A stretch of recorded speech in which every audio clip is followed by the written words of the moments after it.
أعوذ بالله من الشيطان الرجيم بسم الله الرحمن الرحيم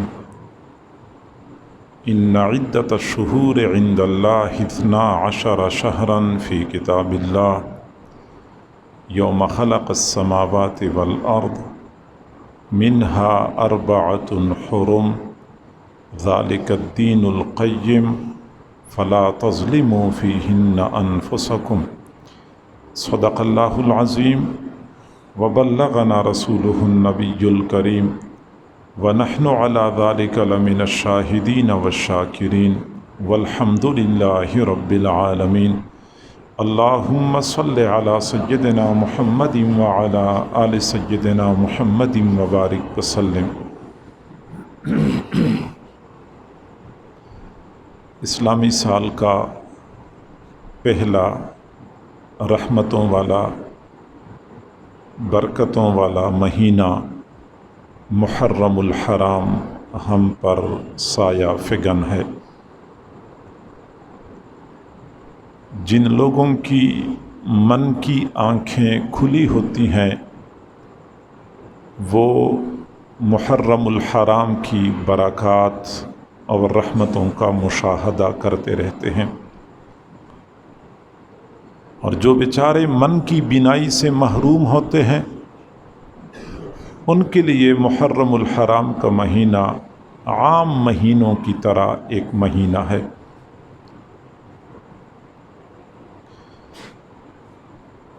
حضور صلی اللہ علیہ وسلم کی تشریف آوری سے پہلے عرب معاشرے میں محرم الحرام کی عظمت اور حرمت مسلم تھی،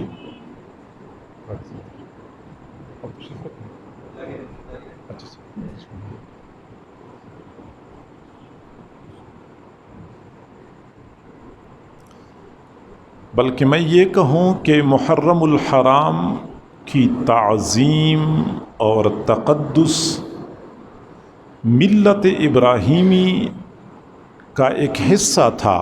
حضرت ابراہیم علیہ السلام کے زمانے سے محرم الحرام کو احترام کی نظر سے دیکھا جاتا تھا۔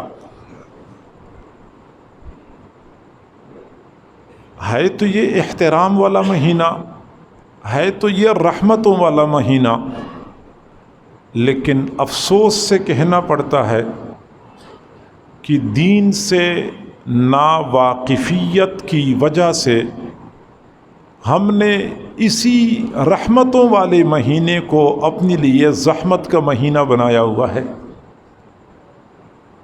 اور یقیناً محرم الحرام کا مہینہ شروع ہوتا ہے تو پوری قوم زحمت میں مبتلا ہو جاتی ہے۔ حکومت پریشان کہ ہم امن و امان کو قائم کرنے میں کامیاب ہو سکیں گے یا نہیں ہو سکیں گے۔ مزید کارکنوں کی ڈیوٹیاں لگائی جاتی ہیں، جن کی ڈیوٹیاں پہلی ہوتی ہیں ان کی ڈیوٹیاں بڑھا دی جاتی ہیں۔ چوک چوراہوں پہ آپ کو سرکاری کارندے ڈیوٹیاں سر انجام دیتے ہوئے نظر آتے ہیں۔ مستقل ایک زحمت ہے جس میں پوری حکومت مبتلا ہو جاتی ہے۔ سال کی 11 مہینے حالات ٹھیک ہوتے ہیں، یہ مہینہ شروع ہو جاتا ہے حالات خراب ہو جاتے ہیں، تو یہ رحمت کا مہینہ تو نہ ہوا، ہمارے لیے تو زحمت کا مہینہ بن گیا ہے۔ کاروباری لوگ پریشان ہوتے ہیں، وہ کہتے ہیں محرم الحرام میں کاروبار صحیح نہیں ہوتا، لوگ خریداری نہیں کرتے۔ چند دن پہلے کی بات ہے، مجھے ایک بندہ کہنے لگا کہ حضرت دعا کریں، میں نے کسی کے پیسے دینے ہیں اور ادھر میں پلاٹ بیچنا چاہتا ہوں، دعا کریں کہ محرم سے پہلے میرا پلاٹ بک جائے۔ میں نے کہا محرم سے پہلے والی قید کیوں لگاتے ہیں؟ کہنے لگا حضرت محرم میں پلاٹ نہیں بکتے، لوگ خریدتے نہیں ہیں، خریداری ممنوع۔ جو لوگ بیچارے شادی بیاہ کے ذریعے روزی روٹی کا انتظام کرتے تھے ان کی روزی روٹی مسدود ہو جاتی ہے۔ دیندار طبقہ اس لیے پریشان ہوتا ہے کہ ان کو اپنی جان بچانے کی فکر ہوتی ہے، سال کے 11 مہینے بے خوف و خطر پھرتے رہتے ہیں. یہی علماء طلباء بیچارے پوری زندگی دین کا کام کرتے ہیں. محرم الحرام کا مہینہ شروع ہوتا ہے, ان کو یہ پریشانی لاحق ہوتی ہے.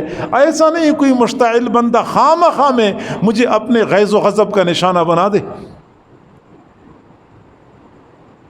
اور جو لوگ حضرت حسین کے ساتھ محبت کے دعویدار, وہ تو اپنے آپ کو مار مار کے اچھی خاصی زحمت کے اندر مبتلا ہوتے ہیں. تو میرے کہنے کا مقصد یہ ہے کہ یہ رحمتوں والا مہینہ دین سے ناسمجھی اور دین سے ناواقفیت کی وجہ سے ہمارے لیے زحمت کا مہینہ بنا ہوا ہے. محرم الحرام کے حوالے سے ہمارے دین کی تعلیمات کیا ہیں, قرآن و حدیث ہماری کیا رہنمائی کرتے ہیں, یہ بات میں نے مختصر انداز میں آپ کے سامنے عرض کرنی ہے. آپ توجہ فرمائیں گے تو بات سمجھ میں آ جائے گی.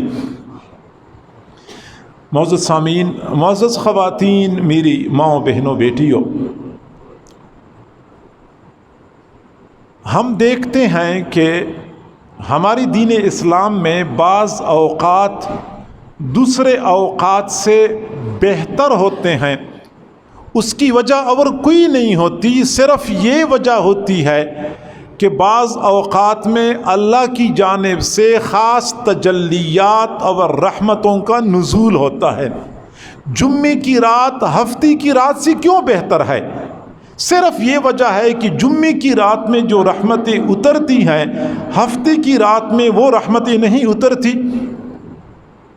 اور جمعے کی رات میں نیک اعمال کا جو ثواب ہے, ہفتے کی رات میں نیک اعمال کا وہ ثواب نہیں ہے. تو ہم جو کہتے ہیں کہ محرم الحرام حرمت والا رحمت والا مہینہ ہے, تو اس کا تقاضا یہ ہے کہ ہم اس مہینے میں باقی مہینوں کی بنسبت زیادہ نیک اعمال کریں تاکہ ہمیں زیادہ ثواب مل جائے. ہم تلاوت زیادہ کریں, ہم نفل نمازیں زیادہ پڑھیں, نفلی صدقات زیادہ کریں, نفل روزے زیادہ رکھا کریں. حضور صلی اللہ علیہ وسلم نے فرمایا کہ محرم الحرام کا ایک روزہ دوسرے ایام کے 30 روزوں کے برابر ہے. تو گویا کہ تھوڑی محنت پر زیادہ اجر ملتا ہے. ہمیں زیادہ اعمال کا اہتمام کرنا چاہیے. کوئی بھی نیک عمل زیادہ کر لیا کریں. اور خاص طور پہ 10 محرم کا روزہ, حضور صلی اللہ علیہ وسلم نے فرمایا میں امید کرتا ہوں کہ یہ پورے سال کے گناہوں کے لیے کفارہ بن جائے گا. سودا بڑا سستا ہے. ہم میں سے ہر بندہ گناہ گار ہے اور ہر بندہ یہ چاہتا ہے کہ میرے گناہ معاف ہو جائیں. آسان طریقہ یہ ہے کہ ہم 10 محرم کو روزہ رکھ لیں. یہ ایک دن کا روزہ پورے سال کے گناہوں کی تلافی کر لیتا ہے. لیکن حضور صلی اللہ علیہ وسلم جہاں 10 محرم کے روزے کا اہتمام فرماتے تھے, تو پھر آخری سال فرمایا کہ میں بھی 10 محرم کا روزہ رکھتا ہوں, یہود بھی 10 محرم کا روزہ رکھتے ہیں. تو ظاہراً یہود کے ساتھ میری مشابہت ہو جاتی ہے جو مجھے بالکل پسند نہیں ہے. اس لیے اگلے سال اگر مجھے موقع ملا تو میں 10 محرم کے ساتھ 9 محرم کا روزہ ملاؤں گا تاکہ روزہ بھی رکھ لوں, یہود کے ساتھ مشابہت بھی قائم نہ ہو جائے. میرے بھائیوں, حضور صلی اللہ علیہ وسلم کا یہ عمل ہمیں ایک حقیقت کی طرف متوجہ کرتا ہے کہ آپ صلی اللہ علیہ وسلم اس بات کا کتنا اہتمام کرتے تھے کہ میں کسی بھی طور پہ یہود اور نصارہ کی مشابہت اختیار نہ کر لوں, یہاں تک کہ وہ روزے میں بھی مشابہت نہ ہو جائے. اب ہم حضور صلی اللہ علیہ وسلم کے عشق و محبت کے دعوے کرنے والے, حضور صلی اللہ علیہ وسلم کی عزت اور ناموس کی خاطر اپنی جان کے نذرانے پیش کرنے والے, چوک چوراہوں پہ نعرے لگانے والے کہ حرمت رسول پہ جان بھی قربان ہے، ہم یہ بات بھول جاتے ہیں کہ حضور صلی اللہ علیہ وسلم نے اپنی پوری زندگی یہود و نصارہ کی مخالفت کرتے ہوئے گزاری ہے، اور ہم اپنی زندگی کے ہر کام میں تمام طور طریقوں میں یہود و نصارہ کی پیروی کر رہے ہیں۔ بود و باش میں، رہن سہن میں، لباس میں، انداز و اطوار میں، وضاقتہ میں، شادی غمی میں، ہر عمل میں، ہر کام میں یہود و نصارہ کی پیروی کرتے ہوئے آج ہمیں مسلمان بھائی نظر آتے ہیں۔ تو ہمیں چاہیے کہ ہم رسول اللہ کے ساتھ محبت کے دعویدار ہیں، تو جیسے حضور اجتناب کرتے تھے کہ جانے انجانے میں یہود کے ساتھ میری مشابہت نہ ہو جائے، ہمیں بھی چاہیے کہ لباس ہمارا یہود کی طرح نہ ہو، وضاقتہ ہماری نصارہ کی طرح نہ ہو، ہمارے رسم و رواج ہندوؤں کی طرح نہ ہو، شادی غمی کے تمام طور طریقے حضور صلی اللہ علیہ وسلم کی تعلیمات کے مطابق ہوں۔ تو ایک تو 10 محرم کا روزہ رکھنا ہوتا ہے، دوسرا حضور صلی اللہ علیہ وسلم نے فرمایا کہ 10 محرم کو اپنے اہل و عیال کے لیے اپنی استطاعت کے مطابق رزق فراخ کر دیں۔ جو بندہ 10 محرم کو اپنے اہل و عیال کے لیے رزق فراخ کرے گا تو اللہ تعالیٰ پورے سال کے لیے اس کا رزق فراخ کر دے گا۔ مشکات شریف کی روایت ہے، حضرت سفیان بن عیینہ رحمہ اللہ فرماتے ہیں، جربناہ مرارا فوجدناہ کذالک، ہم نے زندگی میں کئی مرتبہ اس کا تجربہ کیا اور ہم نے ایسا ہی پایا ہے کہ ہم نے 10 محرم کو اہل و عیال کا رزق فراخ کر لیا، اللہ نے پورے سال کے لیے ہمارا رزق فراخ کر لیا۔ یہ 2 کام ہیں جو کرنے کے ہیں، ایک تو پورے محرم میں زیادہ نیک اعمال کا اہتمام کریں، اور 10 محرم کو 2 کام کرنے ہیں، ایک یہ کہ 10 محرم کا روزہ رکھیں اور اپنے اہل و عیال کے لیے رزق فراخ کر دیں۔ اور اس کے علاوہ جو کام مزید ہمیں اپنے معاشرے میں نظر آتے ہیں، جو لوگ کر رہے ہیں، تو معذرت کے ساتھ عرض کرتا ہوں کہ قرآن اور احادیث مبارکہ سے ان تمام تر کاموں کا کوئی ثبوت نہیں ہے، کوئی تعلق نہیں ہے شریعت کے ساتھ۔ اور میں آپ کو بتاؤں کہ کئی مرتبہ ایک کام بظاہر بہت خوشنما ہوتا ہے، بہت اچھا لگتا ہے، اور ہر بندہ کہتا ہے اچھا کام ہے، اچھا نظر آتا ہے، لیکن تمام تر خوشنمائی کے باوجود حضور صلی اللہ علیہ وسلم کی سنت کے ساتھ اس کی مناسبت نہیں ہوتی، ایسے کام کی اللہ رب العزت کے ہاں مچھر کے پر کے برابر بھی قدر نہیں ہوتی، چونکہ رسول اللہ کی سنت سے ثابت نہیں ہے۔ ایک چھوٹا سا کاغذ ہوتا ہے، میلا کچیلا بے ترتیب لپٹا ہوا، ایک بندہ مٹھی میں لے لے، دکاندار کے سامنے کھڑا ہو جائے اور اس کا ایک کنارہ دکاندار کو نظر آ جائے، وہ پہچان لیتا ہے کہ 5000 کا نوٹ ہے، اس کی آنکھوں میں چمک پیدا ہو جاتی ہے، فوراً متوجہ ہو جاتا ہے، سر آپ کی کس چیز کی ضرورت ہے، میں آپ کی کیا خدمت کر سکتا ہوں۔ اس کو پتہ ہوتا ہے کہ بڑا نوٹ ہے تو بڑا گھاک ہے، زیادہ سودا ہو جائے گا، پھر اسی میلے کو چلے نوٹ کے بدلے ہم آٹا بھی خرید لیتے ہیں، گھی بھی خرید لیتے ہیں، چینی بھی خرید لیتے ہیں۔ اب یہ ایک چھوٹا سا نوٹ ہے، ایک اور آدمی ایک بڑا سارا کاغذ بناتا ہے جو بہت خوشنما، بہت خوبصورت، پھول بوٹے بہت اچھے بنا لیتا ہے، بڑا چمکدار، اوپر سے لیمینیشن بھی کر لیتا ہے، بالکل نیا اور صاف ستھرا نوٹ ہے، دکاندار کے پاس لے جاتا ہے کہ اس کے بدلے 1 کلو چینی دے دو۔ وہ کہتے ہیں پتہ نہیں کیا پی کے آئے ہو، اس کے بدلے کون چینی دیتا ہے؟ وہ کہتا ہے بھائی ابھی تھوڑی دیر پہلے آپ نے چھوٹے سے کاغذ کے بدلے چینی بھی دے دی، آٹا بھی دے دیا، گھی بھی دے دیا، اور مجھے اتنے بڑے کاغذ کے بدلے 1 کلو چینی کیوں نہیں دیتے؟ تو وہ جواب دے گا کہ وہ عام کاغذ نہیں تھا، وہ اسٹیٹ بینک کا جاری کردہ تھا، اس پر اسٹیٹ بینک کی مہر لگی ہوئی تھی، اس لیے اگرچہ کاغذ چھوٹا تھا لیکن قیمت بہت زیادہ، اور آپ کا کاغذ آپ کا بنایا ہوا ہے، بظاہر بہت خوبصورت لیکن قیمت بالکل بھی نہیں ہے۔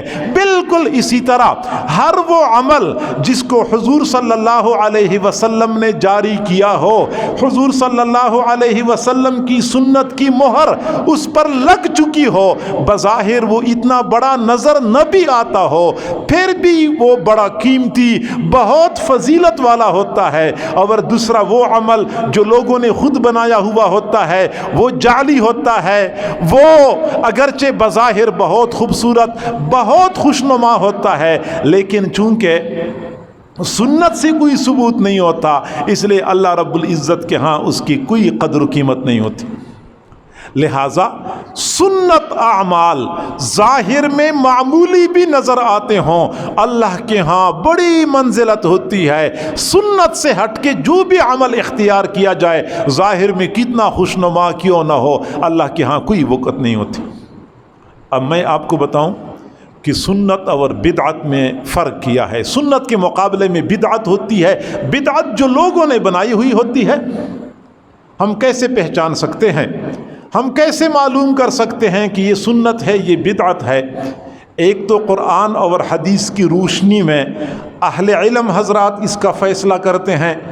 ایک میں آپ تمام حضرات کو اس کی ایک پہچان بتاتا ہوں، آپ میں سے ہر بندہ فیصلہ کر سکتا ہے کہ یہ سنت ہے اور یہ بدعت ہے، اس کی ایک علامت ہے۔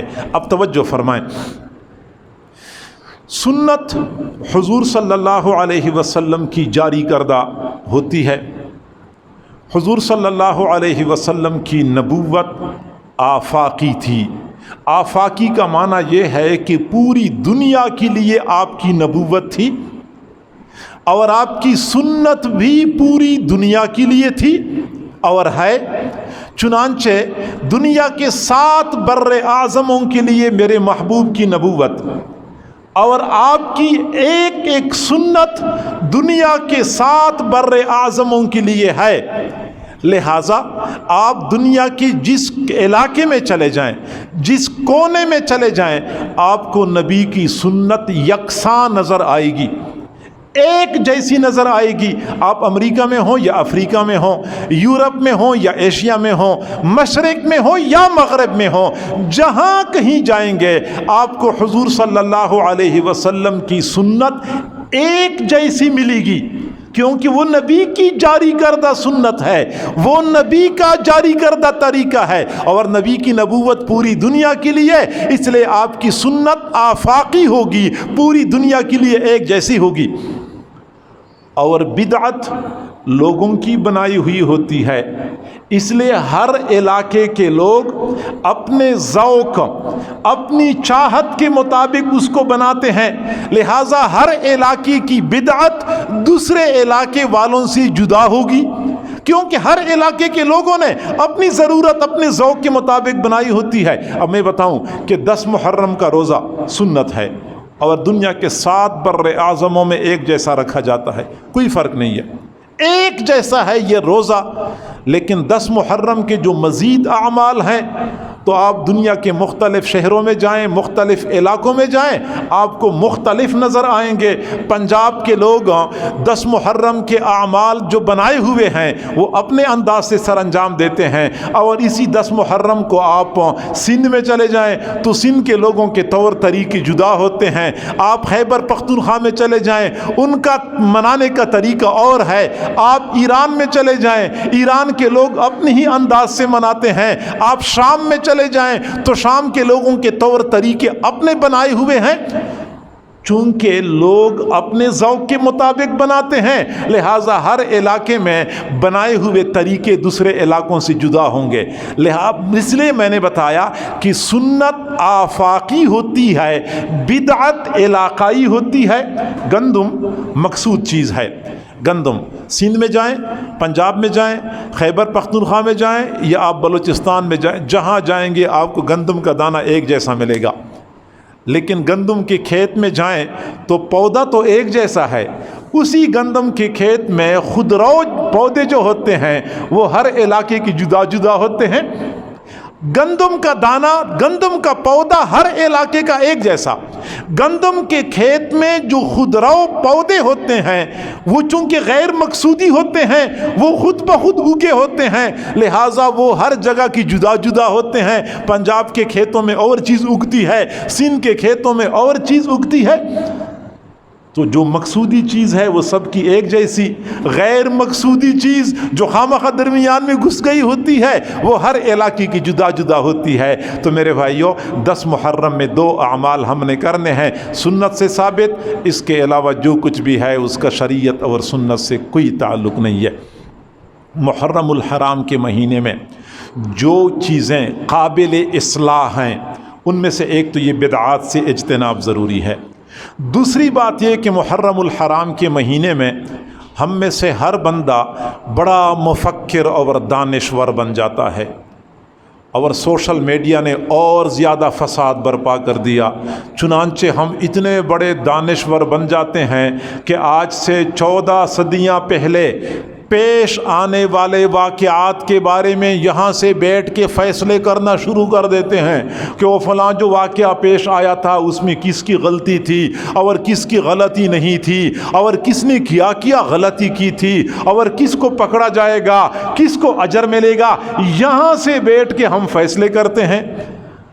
اور میں دوستوں سے کہا کرتا ہوں کہ ہماری عقل، ہمارے فہم اور فراست کا یہ عالم ہے کہ ہماری آنکھوں کے سامنے بیوی اور والدہ کے درمیان جھگڑا ہو رہا ہوتا ہے، ہماری آنکھوں کے سامنے، اور ہمارے لیے فیصلہ کرنا دشوار ہوتا ہے کہ غلطی میری بیوی کی ہے یا غلطی میری والدہ کی ہے. آپ والدہ کی بات سنیں، بندہ کہتا ہے یار یہ میری بیوی تو بہت ظالم ہے. لیکن بیوی کی بات سنیں، بندہ کہتے ہیں میری بیوی کی ہمت ہے کہ گزارا کر رہی ہے، ورنہ میری والدہ نے تو اس گھر کو جہنم کا نمونہ بنایا ہوا ہے. یعنی بندے کے لیے فیصلہ کرنا دشوار ہوتا ہے، آنکھوں کے سامنے جھگڑا ہو رہا ہوتا ہے، فیصلہ دشوار ہے کہ غلطی بیوی کی ہے یا والدہ کی ہے. تو یہاں تو ہم اتنے عقل سے عاری ہوتے ہیں، اور آج سے 14 صدیاں پہلے کے واقعات میں ہم حکم بن جاتے ہیں، ہم فیصلے کرنا شروع کر دیتے ہیں غلطی کس کی تھی اور کس کی نہیں تھی. میرے بھائیوں، یہ وہ امور ہیں جن کے بارے میں ہم سے نہ قبر میں پوچھا جائے گا، نہ حشر میں پوچھا جائے گا، نہ پل صراط پہ ہمیں روکا جائے گا پہلے اس سوال کا جواب دے دو. بالکل نہیں. مجھ سے ایک آدمی نے پوچھا کہ یزید کے بارے میں آپ کا کیا خیال ہے. میں نے کہا اپنے بارے میں کیا خیال ہے؟ آپ سے یزید کے بارے میں نہیں پوچھا جائے گا، آپ سے اپنے بارے میں پوچھا جائے گا. آپ اپنی بات کریں، آپ کیا ہیں؟ یزید کافر تھا، فاسق فاجر تھا، اللہ کا ولی تھا، متقی تھا، جو بھی تھا وہ تو گزر گیا، وہ تو اپنے اعمال کا بدلہ پانے کے لیے اپنے انجام تک پہنچ گیا ہے. آپ اپنی فکر کریں، آپ کیا چیز ہیں؟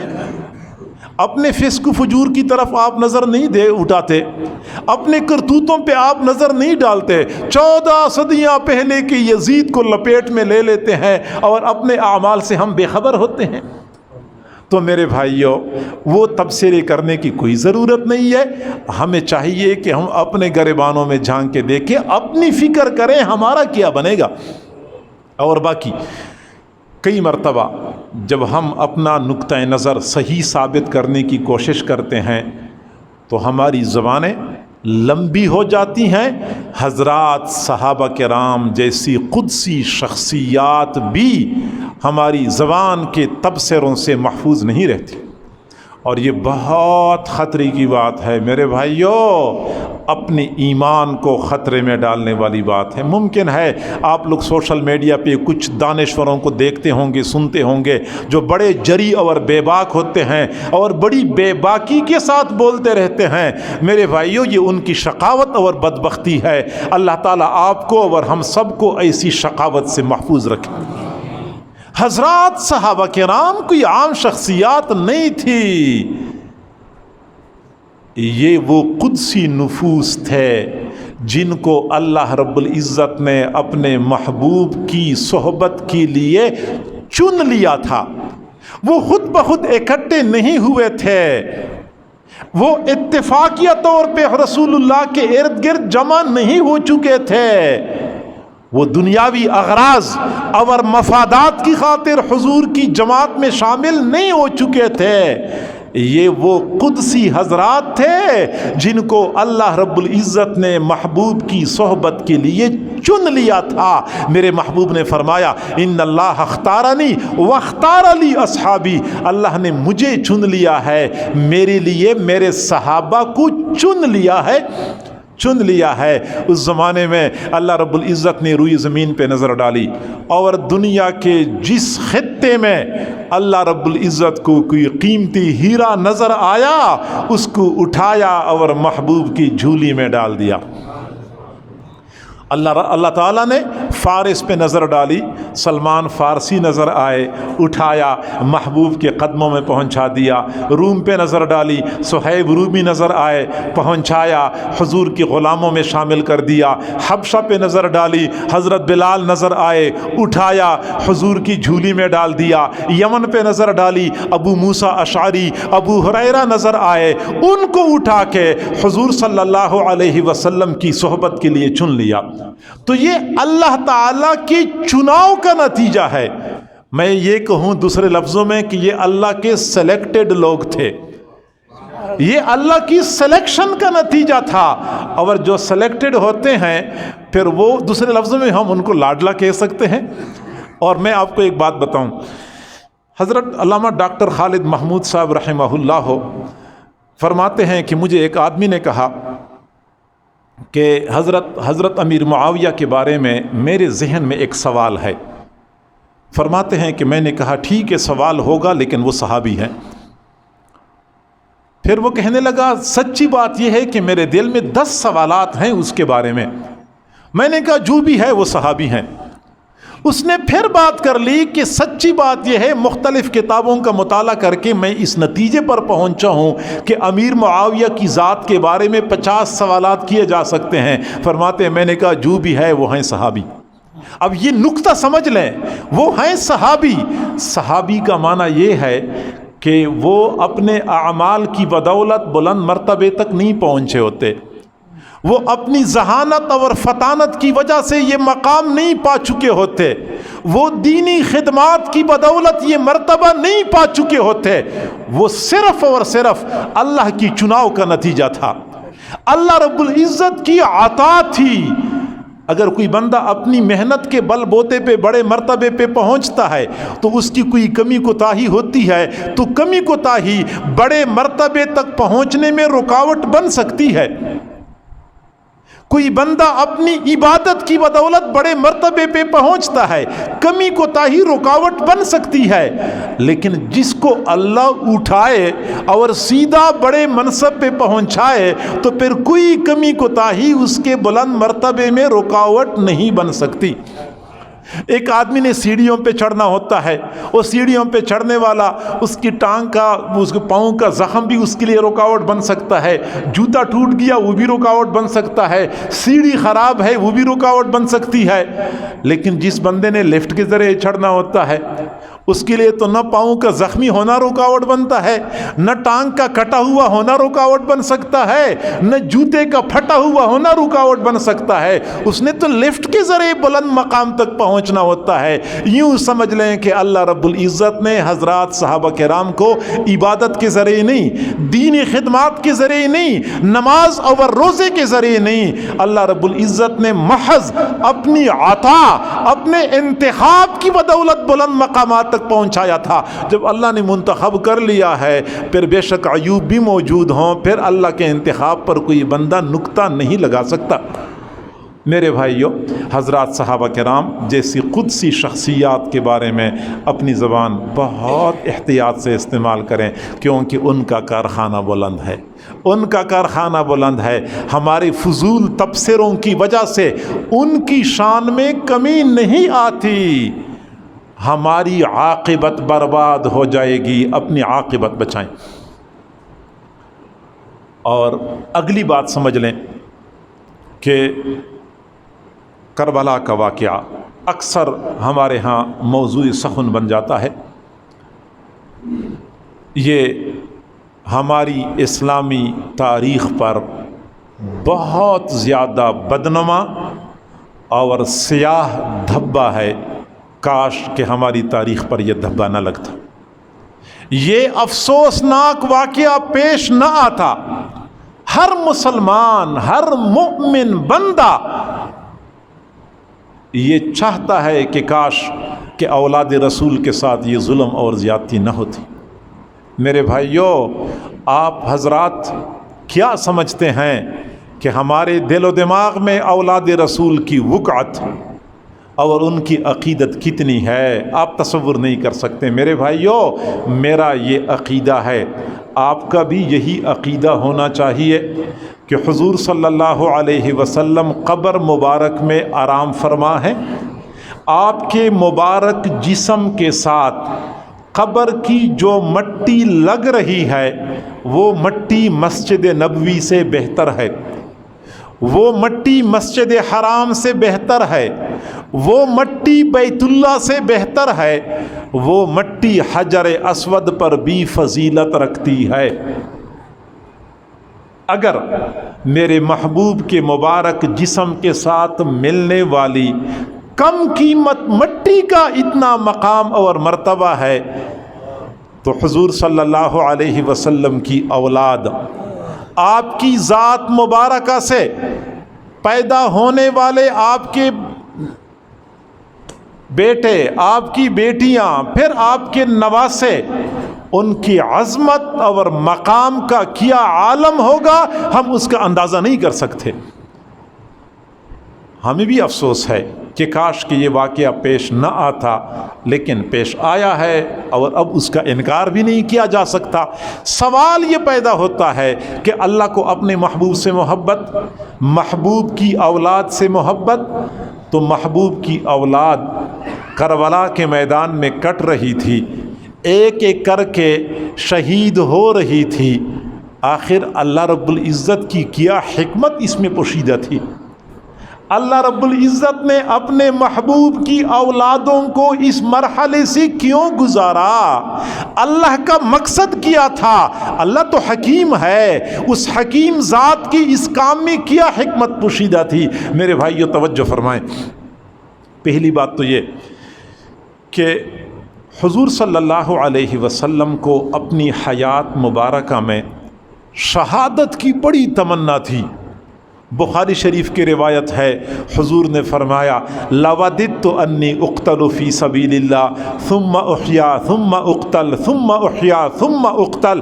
میرا جی چاہتا ہے کہ میں اللہ کے راستے میں شہید کر دیا جاتا، پھر زندہ کر دیا جاتا، پھر شہید کر دیا جاتا، پھر زندہ پھر شہید کر دیا جاتا.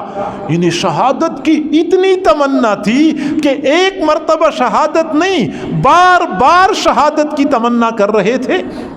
لیکن شہادت آپ کے لیے ممکن نہیں تھی. کیوں؟ اس لیے کہ اللہ رب العزت نے وعدہ فرمایا تھا واللہ یعصمک من الناس، اللہ تعالیٰ آپ کو لوگوں سے بچائے گا، لوگ آپ کی جان تک نہیں پہنچ سکیں گے. چونکہ اللہ نے وعدہ فرمایا تھا اس لیے رسول اللہ کو شہادت کا ملنا ممکن نہیں تھا. لیکن آپ کی چاہت تو تھی.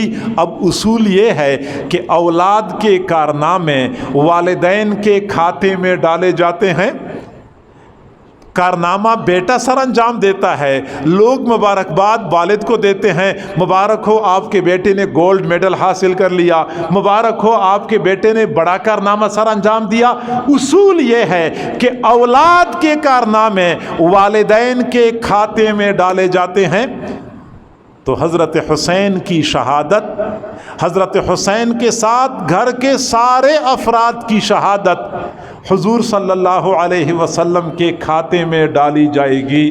اور جن کی اولاد کی دین کی قربانی کے لیے یہ عالم تھا، اس ذات کی اپنی قربانیوں کا کیا عالم ہوگا؟ تو رسول اللہ کے کھاتے میں اولاد کی شہادتیں ڈالی جائیں گی.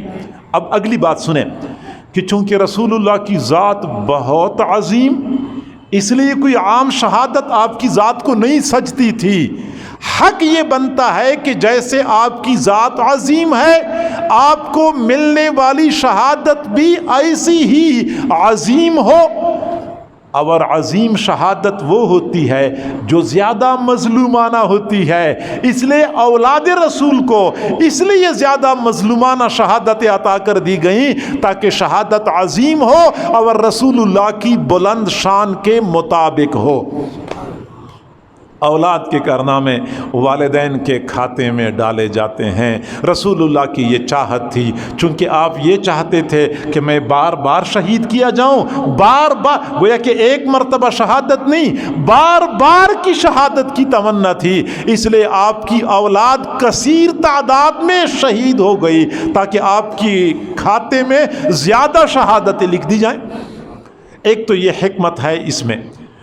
دوسری حکمت یہ ہے کہ اللہ رب العزت نے اس واقعے کی بنا پہ لوگوں کو سمجھانا تھا کہ میرے محبوب کا مقام اور مرتبہ بہت بلند، میرے محبوب کی اولاد کا مرتبہ بہت بلند، میرے محبوب کے صحابہ کا مرتبہ بہت بلند ہے، لیکن یہ شہادتیں اس لیے ہیں کہ میں دنیا والوں کو بتاؤں کہ میرے دین کی قدر و قیمت کچھ اور ہے۔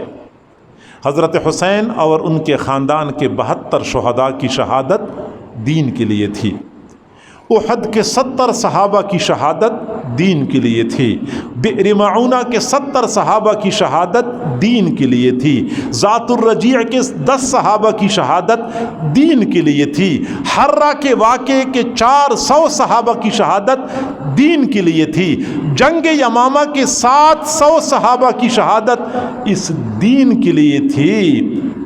ابھی چند دن پہلے کی بات ہے، ہم حضرت عمر فاروق رضی اللہ تعالیٰ عنہ کی شہادت کے تذکرے کرتے تھے۔ حضرت عمر کی شہادت دین کے لیے، حضرت عثمان کی مظلومانہ شہادت دین کے لیے، حضرت علی کی شہادت دین کے لیے۔ اللہ رب العزت نے دنیا والوں کو بتانا تھا تم لوگ اپنے گھر میں بیٹھ کے یا اپنی مسجد میں آ کے آسانی سے دین حاصل کرتے ہو، دین پہ عمل کرتے ہو، یہ دین اتنا آسانی سے نہیں پہنچا ہے، اس کے پیچھے ہزاروں نہیں، لاکھوں نہیں، بلا مبالغہ کروڑوں لوگوں کا خون شامل ہو چکا ہے۔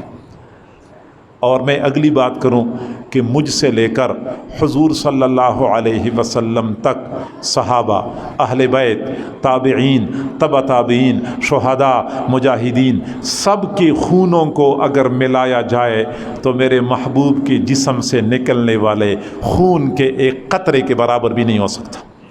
میرے محبوب کے جسم سے نکلنے والا خون کا ایک ایک قطرہ اتنا قیمتی تھا۔ پھر جب میں طائف کی وادی پہ نظر ڈالتا ہوں جہاں پہ میرے محبوب صلی اللہ علیہ وسلم کے مبارک خون سے طائف کے پتھر رنگین ہو گئے، آپ کے جوتے مبارک خون سے بھر گئے، پھر جب میں احد کے میدان کا تصور کرتا ہوں کہ احد کے میدان میں حضور صلی اللہ علیہ وسلم کے مبارک رخساروں سے، مبارک ماتھے سے بہنے والا خون اس وادی میں جذب ہو چکا ہے۔ آج بھی جب کوئی بندہ وہاں جاتا ہے، جو لوگ صاحب دل ہوتے ہیں اس جگہ پہ پہنچ کے آج بھی حضور صلی اللہ علیہ وسلم کے خون کی خوشبو محسوس کر سکتے ہیں۔ میرے محبوب صلی اللہ علیہ وسلم کے دندان مبارک شہید ہو گئے۔ اللہ نے دنیا والوں کو بتانا تھا، تم اندازہ کر سکتے ہو کہ یہ دین کتنا قیمتی ہے۔ آج اسی دین کو ہم پس پش ڈال لیتے ہیں، اسی دین سے کنارہ کشی اختیار کرتے ہیں، رسول اور آل رسول کے محبت کے دعوے کرتے ہیں، یقیناً ہم ان دعووں کے اندر جھوٹے ہیں۔ اور آخری بات میں عرض کروں کہ کربلا کا یہ واقعہ، محرم الحرام کا یہ مہینہ، حضرت حسین اور ان کے گھر کے افراد کی شہادت ہمیں خود احتسابی کی طرف متوجہ کرتی ہے کہ تم لوگ تذکرے کرتے ہو، فقط قصے کہانیاں سناتے ہو، فقط مجلس گرماتے ہو، فقط روتے اور رولاتے ہو، صرف اتنا ہی کافی ہے؟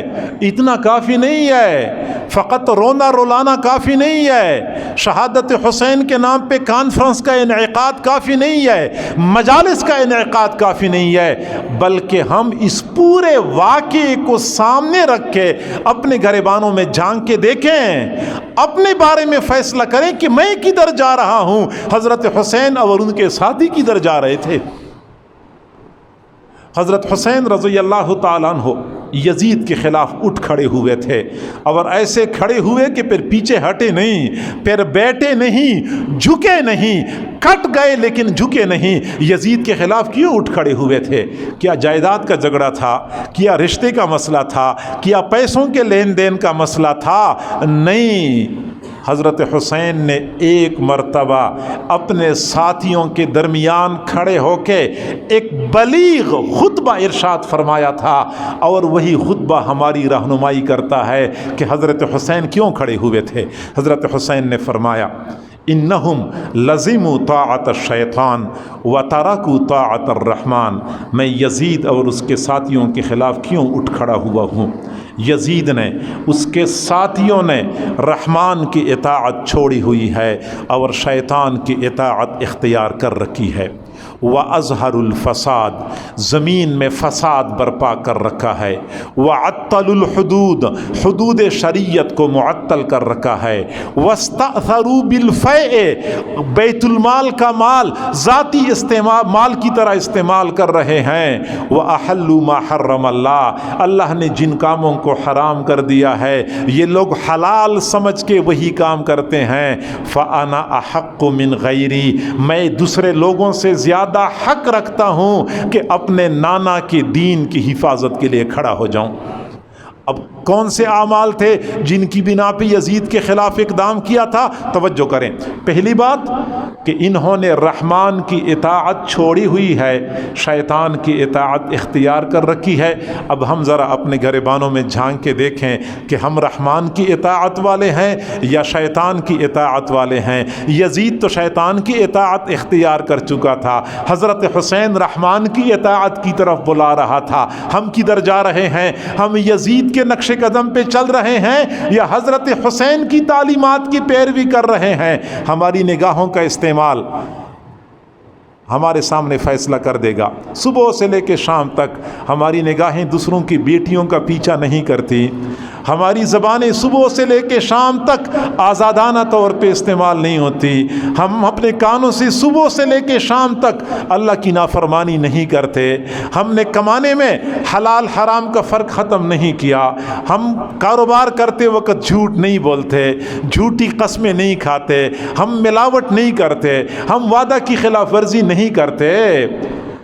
تمام تر امور میں ہمارا ضمیر فیصلہ کرتا ہے کہ تم لوگ وہی کام کر رہے ہو جو یزید کرتا تھا اور جن کاموں کی وجہ سے حضرت حسین نے یزید کے خلاف اقدام کیا تھا۔ پہلی بات۔ دوسری بات، حضرت حسین نے فرمایا وَأَظْهَرُ الْفَسَاد، ان لوگوں نے فساد برپا کر رکھا ہے۔ آج جو ہماری اس سرزمین پر ہمیں فساد نظر آتا ہے، کیا یہ ہم نے برپا نہیں کیا؟ جنگل کے درندوں نے تو یہ فساد برپا نہیں کر رکھا، سانپوں اور بچھوؤں نے تو برپا نہیں کر رکھا، یہ ہمارا برپا کردہ فساد ہے۔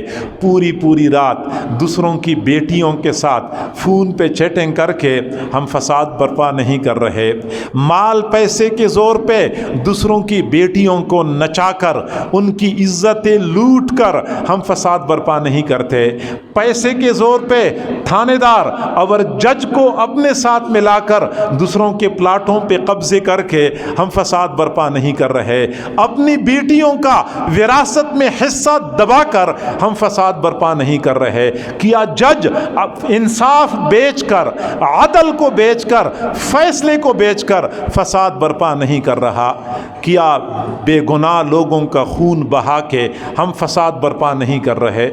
وہ فساد جو یزید نے برپا کیا تھا، معذرت کے ساتھ شاید وہ اتنا فساد نہ ہو جتنا فساد آج ہم نے برپا کر رکھا ہے۔ پھر یزید کے بارے میں حضرت حسین نے اگلی بات کی کہ وَاسْتَأْثَرُوا بِالْفَيْءِ، کہ ان لوگوں نے بیت المال کا مال ذاتی مال کی طرح استعمال کرنا شروع کر دیا ہے۔ آج ہمیں نظر نہیں آ رہا کہ ہمارے ارباب اقتدار نے کیا سلوک شروع کر رکھا ہے سرکاری خزانے کے ساتھ اور غریب عوام کے حق کے ساتھ، کیسے دبا دبا کے اپنی تجوریوں میں بھر رہے ہیں۔ آئے روز نئے نئے اسکینڈل کھل رہے ہیں، نئی نئی خبریں ہمیں سننے کو مل رہی ہیں۔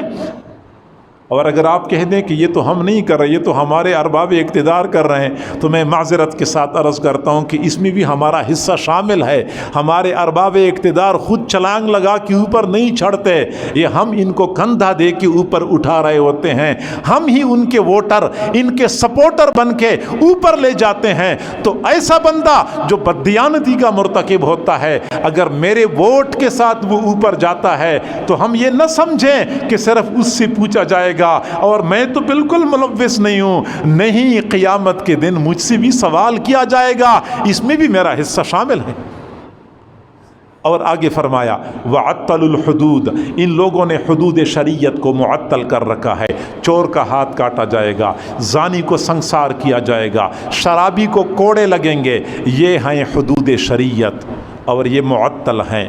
جب سے ہم نے ہوش سنبھالا ہے ہم نے حدود کو معطل ہی دیکھا ہے، بلکہ جب سے یہ ملک بنا ہے تقریباً 75 سال تو ہو چکے ہیں، کبھی ایک مرتبہ بھی ایسا نہیں ہوا ہوگا کہ زانی کو سنسار کیا گیا ہو، کسی شرابی کو کوڑے لگے ہوں۔ 75 سالوں سے ہم حدود شریعت کو معطل کر رہے ہیں، اور اگر آپ کہتے ہیں ہم تو معطل نہیں کر رہے، یہ تو وہ لوگ معطل کر رہے ہیں، میں پھر وہی بات کروں کہ اس میں بھی ہمارا کردار شامل ہے، کیونکہ ان کے ووٹر سپورٹر ہم ہیں۔ اگر وہ شریعت کے حدود کو معطل کرتے ہیں اور ہم پھر بھی ان کی تائید کرتے ہیں تو سمجھ لیں کہ قیامت کے دن جہاں ان کو پکڑا جائے گا ہمارا بھی برابر کا حصہ ہوگا۔ یہ نہ سمجھا کریں کہ ہمارے ارباب اقتدار جو کچھ چاہے کریں، ناموس رسالت کے حوالے سے، ختم نبوت کے حوالے سے، یا کرپشن اور دھاندلیوں کے حوالے سے جو کچھ وہ کریں وہ کرتے ہیں، ہم اس کی ذمہ دار نہیں ہیں۔ میرے بھائیو، جن لوگوں نے ان کے ساتھ تعاون کیا ہے وہ برابر کی ذمہ دار ہوں گے۔ تو جو کچھ وہ کرتے ہیں اس میں ہمارا بھی حصہ ہے۔ تو جو کچھ یزید کرتا تھا وہی سب کچھ ہم کرتے ہیں۔ حضرت حسین نے اگلی بات کی، فرمایا کہ وَأَحَلُّ مَا حَرَّمَ اللَّهُ، ان لوگوں نے ان تمام تر کاموں کو حلال کر دیا ہے جس کو اللہ نے حرام کر دیا ہے۔ اللہ کے حرام کردہ کاموں کو حلال کر دیا ہے۔ اب ہم ذرا اپنے حالات کا جائزہ لے لیں، کیا رشوت کو چائے پانی کا نام دے کے ہم نے حلال نہیں کیا؟ کیا جھوٹ کو بہانہ بازی کا نام دے کے ہم نے حلال نہیں کیا؟ کیا غیبت کو گپ شپ کا نام دے کے ہم نے حلال نہیں کیا؟ کیا ناچ گانے کو اور ڈانس کو آرٹ کا نام دے کے ہم نے حلال نہیں کیا؟ کیا رشوت کو پرافٹ کا نام دے کے ہم نے حلال نہیں کیا؟ میں پھر وہی بات کروں کہ شاید یزید نے اتنے حرام کو اپنے لیے حلال نہ کیا ہو جتنا ہم اس وقت کر رہے ہیں۔ تو پھر ہم یزید پہ لعنت بیچتے ہیں، ہم اپنی اوپر لعنت کیوں نہیں بیچتے؟ ہم یزید کو جہنمی قرار دیتے ہیں، اپنے بارے میں یہ فیصلہ کیوں نہیں کرتے؟ ہم اس کے کرتوتوں کو بنیاد بنا کے تبصرے کرتے ہیں، اپنے گریبان میں جھانک کے ہم کیوں نہیں دیکھتے؟ میرے بھائیوں، معذرت کے ساتھ عرض کرتا ہوں، شاید میرا انداز سخت ہو گیا لیکن میری باتیں حقیقت پر مبنی ہیں۔ اور میں اگلی بات عرض کروں کہ آج تو ہم بڑے حسینی بنے پھرتے ہیں اور ہم سمجھتے ہیں کہ بس حسین ہمارے ہیں اور ہم حسین کے ہیں، لیکن سچی بات یہ ہے اگر ہم حضرت حسین کے دور میں ہوتے، یزید کے دور میں ہوتے، معذرت کے ساتھ اس وقت جو ہم اپنے اعمال پہ نظر ڈالتے ہیں تو ہمارے اعمال یزید کے ساتھ زیادہ مناسبت رکھتے ہیں، حضرت حسین کے ساتھ مناسبت نہیں رکھتے۔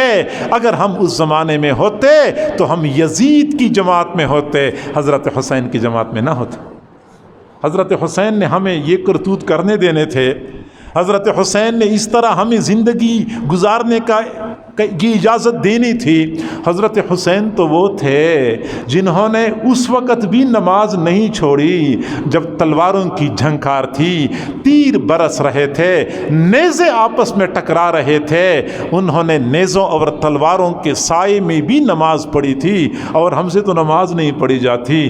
حضرت حسین کی والدہ تو وہ تھی جنہوں نے پردے کا ایسا اہتمام کیا کہ قیامت قیامت کی صبح تک آنے والی خواتین کے لیے ایک مثال چھوڑی ہے۔ آج ہماری بہنیں اور بیٹیاں بے پردہ پھرتی رہتی ہیں، نہ مردوں کو روکنے کا احساس ہوتا ہے نہ خواتین کو اس کا احساس ہوتا ہے۔ تو میرے بھائیو، سچی بات یہ ہے کہ اگر ہم حضرت حسین کے زمانے میں ہوتے تو شاید ہم حضرت حسین کے ساتھ نہ ہوتے، ہم دوسری جانب ہوتے۔ آج دیندار طبقہ حدود شریعت کی بات کرتا ہے، ہم کہتے ہیں یہ دقیانوس ہیں، وہ سنت کی بات کرتا ہے، ہم کہتے ہیں یہ قدامت پرست ہیں، یہ قرآن و حدیث کی بات کرتے ہیں، ہم کہتے ہیں کہ ان کو جدید دنیا کا پتہ نہیں ہے، وہ شریعت کے نفاذ کی بات کرتے ہیں، ہم کہتے ہیں یہ دنیا کے تقاضوں سے واقف نہیں ہے۔ تو حضرت حسین کی کیا مطالبے تھے؟ آج اگر ہم دیندار طبقے سے بیزار ہیں، انہی باتوں کی وجہ سے بیزار ہیں جن باتوں کی وجہ سے یزید حضرت حسین سے بیزار تھا، اور حضرت حسین یزید سے بیزار تھے۔ آج دیندار طبقے کا وہی شکوہ ہے عام لوگوں سے۔ تو میرے بھائیوں، ہمیں چاہیے کہ اگر ہم حسینی ہیں یا ہم چاہتے ہیں کہ قیامت کے دن حسینی بن کے اٹھیں، تو پھر حضرت حسین کی تعلیمات کو معلوم کرنا ہوگا، ان کی تعلیمات کی پیروی کرنی ہوگی۔ تو ہم ماتم نہ بھی کریں، ہم کالے کپڑے نہ بھی پہنیں، ہم سبیلے نہ بھی لگائیں، پھر بھی ہم حسینی ہوں گے۔ جس دین کی خاطر حضرت حسین کٹ مرے تھے اسی دین پہ عمل کریں گے تو ہم حسینی ہوں گے۔ اس دین کو ہم پس پش ڈالیں، پھر صرف ماتم کر کے 10 دنوں کے لیے خود ساختہ طور طریقوں سے محبت کا اظہار کر کے پورے سال کے لیے حسینی بننے کا سند حاصل کرنا، دنیا والوں کو تو ہم دھوکہ دے سکتے ہیں، لیکن اللہ کے ہاں تو یہ 2 نمبری نہیں چلتی۔ حضرت حسین کی تعلیمات کی پیروی کریں، سچے حسینی بنیں، نام کے حسینی نہیں کام کے حسینی بننے کی ضرورت ہے۔ اللہ تعالی ہم سب کو سمجھنے اور عمل کرنے کی توفیق عطا فرمائے۔ کوئی ایسی بات میں نے کی ہو جو کسی کو ناگوار گزری ہو تو میں ایک مرتبہ پھر معذرت چاہتا ہوں۔ اللہ تعالی ہم سب کو سمجھنے اور عمل کرنے کی توفیق عطا فرمائے۔ وآخر دعوانا ان الحمد للہ رب العالمین۔